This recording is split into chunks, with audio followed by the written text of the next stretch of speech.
Hey everyone, before we dive in, please hit that subscribe button and join our community. Drop a comment to let me know where you're watching from. I'd love to connect with you all. My mother called off my wedding with a single sentence. Your credit card was declined again, sweetheart. She said it loudly enough for the entire restaurant to hear, right after declaring she wouldn't contribute a dime to my big day. I'm Emma, 26, and I work as a junior graphic designer at a small marketing agency. For 3 years, I'd been pinching pennies to create my dream wedding. Nothing extravagant, just something heartfelt and special. My parents had vowed to cover the venue costs, and I'd relied on that promise. I wasn't chasing a lavish estate or a couture gown, but I believed family meant standing by each other. Turns out I was wrong. I've always been the responsible one in my family. While my younger sister, Chloe, gets everything handed to her, I'm left to fend for myself. Good grades? Emma's just naturally gifted. Landed a job right after college? Emma's so self-sufficient. Meanwhile, Chloe flunked 3 courses and still got a shiny new car for her birthday. I thought my wedding would be my moment, the one time my family would rally around me. But there, in that upscale restaurant, surrounded by aunts and uncles meant to help finalize wedding plans, I saw how mistaken I was. If you've ever felt sidelined by your own family, hit subscribe now and share where you're watching from. Because what happened next flipped my world upside down.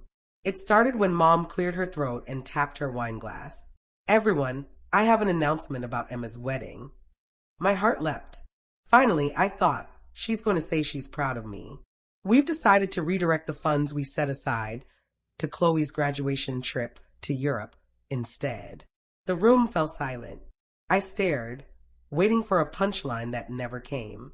It's an urgent need, Mom went on, avoiding my gaze. Chloe needs this experience before launching her career. Mom, I whispered, what about the venue deposit? The caterers? Emma's always been so self-reliant, she told the table, as if I weren't right there. She doesn't need our help the way Chloe does. Aunt Susan nodded wisely. You're so sensible, Emma. You'll sort it out. I tried to keep my composure. But I've already paid deposits. The vendors are booked. Invitations are sent. Oh, about that, Mom said, slicing her steak. I canceled the venue and got most of the deposit back. My fork slipped, clanging against my plate. You did what? It's a lesson in managing your finances, she said. You can't expect handouts for your spectacle. Then Uncle Mike chuckled. Actually chuckled. Kids today think weddings need to break the bank. My face burned as relatives nodded in agreement, some suddenly engrossed in their phones, avoiding my eyes. Within minutes, half the table had excused themselves and left. I sat in silence as my family savored their pricey meal, chatting about Chloe's trip like my crushed dreams were a forgotten side dish. The humiliation didn't end there. 2 weeks later, I learned via Instagram that my parents were hosting an engagement party for Chloe, who wasn't even engaged. It was a pre-engagement glow bash for her 4-month relationship. I wasn't asked to help plan it. I wasn't even invited. Then came the grocery store moment. I was grabbing cheap ramen and discounted bread, my new wedding budget diet, when I overheard Mom's voice. Emma's wedding was getting too over the top anyway, she told Mrs. Rodriguez from our old neighborhood. We had to step in and be the grown-ups.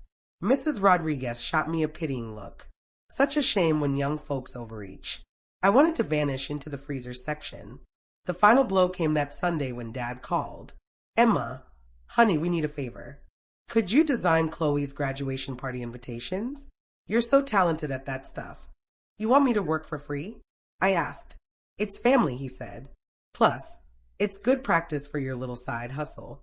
My little side hustle. As if my career wasn't legitimate. As if my skills only mattered when they served Chloe. That night, I sat with my fiancé, Jake, at our kitchen table, surrounded by vendor contracts and payment plans. Our dwindling savings account glared from my laptop screen. Maybe we should just elope, Jake said quietly. No, I said, sharper than intended. I'm done running. What's the plan? He asked. For the first time in weeks, I smiled. They don't know me as well as they think.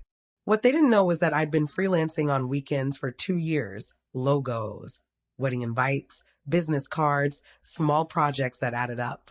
While they saw me as the struggling designer who needed their charity, I'd built a secret emergency fund. They also didn't know I'd been saving screenshots of every broken promise, every time they chose Chloe over me. And they really didn't know about the phone calls I'd been making. While they thought I was wallowing in defeat, I was plotting something they'd never expect. Jake's Aunt Patricia had been quietly observing our family drama. She'd built her own event planning business from scratch after her family betrayed her 2 decades ago. When she heard what happened, she made me an offer. "Let's throw a wedding that'll leave them speechless," she said over coffee. "But we do it without them. No invites, no updates, nothing." While my parents posted about Chloe's European shopping spree with #ProudParents hashtags, Patricia and I met vendors in secret. We scouted new venues, reworked budgets, and crafted something beautiful. One evening, I overheard Mom on the phone with Dad when I stopped by to grab old photo albums. "Emma will just have to learn," she said. "Maybe this will teach her not to aim so high." "Should we get Chloe something for her pre-trip party?" Dad asked. I was thinking those diamond earrings she loved. Another party. Another celebration where I was invisible. 3 days later, an invitation arrived. Thick cardstock, elegant font. The kind I'd have designed for my own wedding if they hadn't derailed it. "You're invited to celebrate Chloe's European adventure. Please bring a homemade dessert." Even at Chloe's party, I was expected to contribute. But I had other plans. I arrived at Chloe's pre-trip celebration with a stunning cake and an even bigger announcement. The family was gathered in my parents' dining room, fawning over Chloe's travel plans and her new Louis Vuitton luggage, bought with my wedding funds. "Emma made this incredible cake," Mom said, as if acknowledging me was a favor. "Thanks," I said, placing it on the table. "I have something to share, too." "Oh, did you pick a new wedding date?" Aunt Susan asked. "Something more practical this time?" "Actually," I said, pulling out my phone, "Jake and I got married last weekend." The room went quiet. "What?" Mom's voice broke. "A beautiful ceremony at the Botanical Gardens. Small, intimate, perfect." I scrolled through photos Patricia had taken. "Here's us cutting the cake. Here's our first dance. Oh, and here's the venue you said I couldn't afford." Dad snatched my phone, staring at the images. "How? With what money?" "You taught me to be independent," I said, taking my phone back. "So I relied on myself instead of empty promises." "But we're your family," Mom whispered. "We should have been there." "Family shows up," I said. "You chose not to." Chloe finally spoke. "Emma, I didn't know." "Of course you didn't," I said. "You never ask about anything that isn't about you." I looked at their stunned faces. For years, I'd dreamed of this moment, not the pain, but the clarity. The moment they realized they'd pushed me too far. "The wedding was perfect," I continued. "Patricia helped plan it. Jake's family was there. Our true friends were there. People who genuinely care about us." "Patricia?" Dad asked. "Jake's aunt. The one with the event planning business you called too fancy for us." I smiled. "Turns out, she's an expert at helping people whose families let them down."